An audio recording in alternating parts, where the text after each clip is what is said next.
Cette femme se masturbait en secret jusqu'au jour où son mari l'a surprise en action et ce qu'il va se produire va littéralement te choquer. Partie 2. Elle voyait bien que ce n'était pas normal. Ce jour-là, Moussa était rentré plus tôt que d'habitude. Il avait eu un congé au travail. Il pensait trouver Mado en train de préparer, mais la maison était silencieuse. Les enfants jouaient dehors. Moussa appela Mado en entrant. Pas de réponse. Il a posé son sac. Il est sorti et a demandé aux enfants. « Votre maman est où ?» Eliane la grande a répondu. « Elle est dans la chambre. » Moussa a demandé « Elle fait quoi là-bas ?» Eliane 5 ans, a dit doucement. « Papa, presque tous les jours, maman ferme la porte à clé. On ne sait pas pourquoi. » Moussa a levé les yeux. « Ah bon ?» Il a marché vers la chambre. La porte était fermée à clé, mais il y avait une petite porte qui reliait la chambre des enfants à celle des parents. Moussa est passé par là et là, il a vu Mado sur le lit, le jouet dans la main. En pleine action, elle transpirait. Et pendant qu'elle faisait ça, elle parlait toute seule. « J'ai envie de laisser mais je n'y arrive pas Seigneur, aide-moi. Aide-moi, mais c'est trop bon. » Moussa est resté figé. Ses yeux se sont remplis de colère. « Mado » a-t-il crié. Mado a sursauté. Elle a voulu cacher le jouet. Trop tard. « Donc c'est ça ta vie ?» a crié Moussa. « Pendant que je me tue au travail, toi tu es ici en train de faire ça ?» Mado croyait que Moussa allait lui pardonner. Ils ont mangé ensemble. La nuit, ils sont allés dormir. Mais Moussa ne dormait pas. Il pensait seulement. Donc voilà pourquoi elle avait changé. Voilà pourquoi elle ne me voulait plus. Non, je ne peux pas pardonner ça. Depuis le jour où il avait tout vu, Moussa ne dormait plus bien. Il mangeait avec Mado, il parlait normalement, mais son cœur était en colère. Il repensait toujours à cette scène dans la chambre. 3 jours plus tard, à 5 heures du matin, Moussa n'a plus supporté. Le ciel était encore noir. La rue était calme et soudain, sa voix a traversé tout le quartier. Au secours! Au secours! Les fenêtres se sont ouvertes une à une. Certains ont sorti la tête, les yeux encore collés de sommeil. D'autres se sont retournés dans leur lit, grognant. « C'est qui encore ? J'ai sommeil. Qui dérange comme ça ?» Un voisin a regardé sa femme. « Mais c'est la voix de Mado ?» L'homme a sauté du lit, enfilé son pyjama. Sa femme a noué son pagne. Ils ont couru vers la maison de Moussa. Dedans, ça chauffait. On entendait des valises qu'on jetait dehors. « Quitte ma maison avec tes affaires, Mado !» hurlait Moussa. Une femme qui se masturbe honte à toi. Mado crie, si je le fais Moussa, c'est parce que toi tu n'arrives pas à me satisfaire. Et là, tout le monde a entendu le bruit sec. Moussa venait de la gifler. Prends tes enfants, je ne veux plus les sentir ici. La rue entière était réveillée. Les gens sortaient devant leur maison. Certains restaient aux fenêtres. Une dame a secoué la tête et moi je ne croyais pas. Donc c'est vrai, Mado faisait ça. Seigneur, quelle honte. Un homme a répondu en bas de la rue. Mais c'est grave ça. Son mari travaille nuit et jour et elle est là-dedans.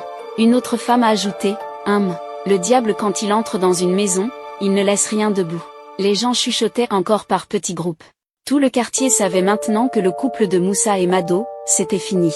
Après tout ça, Mado. Elle est partie avec ses 2 enfants. Elle est allée vivre chez sa grande sœur parce que Mado, elle était orpheline de père et de mère, pas d'autre famille. Quand la grande sœur a vu Mado chez elle, à cette heure-là, elle était surprise.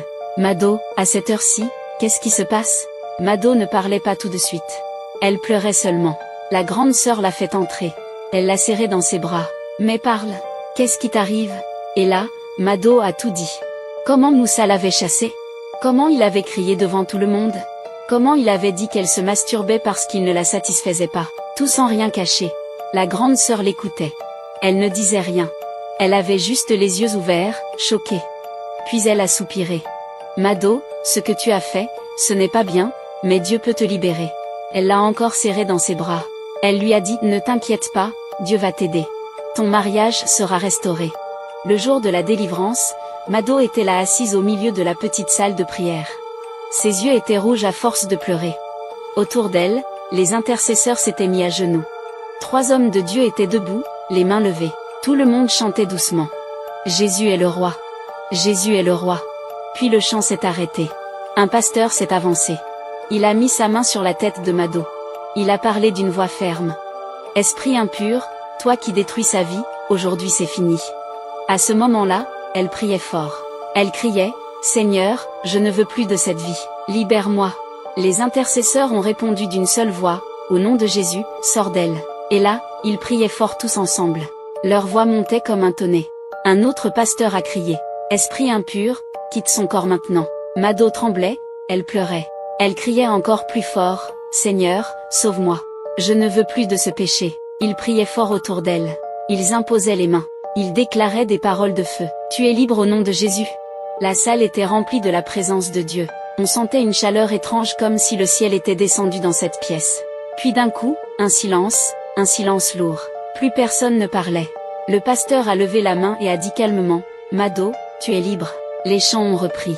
Gloire à l'agneau de Dieu. Ils ont applaudi. Ils ont pleuré avec elle. Mado était à genoux, ses mains levées vers le ciel, mais cette fois, c'était des larmes de joie. Après la délivrance, Mado est rentrée chez sa grande sœur. Elle abandonne son téléphone Android. Elle prend seulement un petit téléphone à touche. Plus d'internet. Elle priait tous les jours. Elle allait à l'église, elle jeûnait. Elle ne voulait plus jamais retomber dans cette vie. Quand Mado est partie, elle et Moussa restaient en contact. Mais c'était juste pour les enfants, rien d'autre.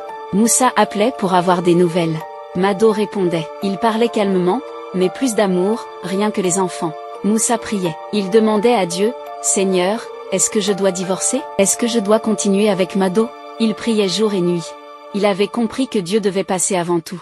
Puis après la délivrance de Mado, les hommes de Dieu sont allés voir Moussa. Ils lui ont dit, « Frère Moussa, ta femme est libre. Ce sont des choses qui arrivent. Mais vous ne pouvez pas divorcer. » Moussa a écouté. Il a compris. Il a dit, si tout ça est arrivé, c'est aussi ma faute. J'étais trop absent. Je travaillais trop. Je n'avais plus de temps pour elle.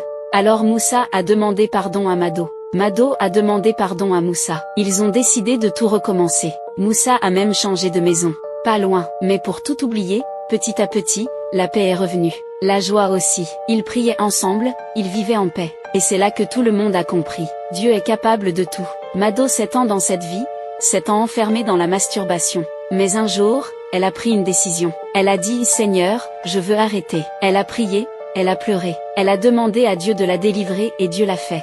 Il l'a libérée complètement. Aujourd'hui, Mado parle aux autres femmes. Elle dit, ne tombez pas dans ce piège. Cherchez de l'aide. Dieu peut vous sauver. Peut-être toi qui écoutes, tu es dans la même situation que Mado ou célibataire? Mais tu vis ça? Laisse-moi te dire une chose. Dieu t'aime. Oui, ce n'est pas facile d'en parler, pas facile de le dire à tes parents, pas facile de le dire à ton pasteur, mais va chercher de l'aide à l'église ou même en ligne. Trouve quelqu'un qui peut prier pour toi parce que le Seigneur veut te libérer. Il veut te sauver. Il veut te donner une nouvelle vie. Si cette histoire t'a parlé, ne garde pas ça pour toi. Partage cette vidéo à quelqu'un qui en a besoin. Dis-nous en commentaire depuis quel pays tu nous regardes et surtout abonne-toi pour ne pas manquer d'autres histoires. Sur ce, passez une bonne soirée. C'était Vanick raconte. Ciao.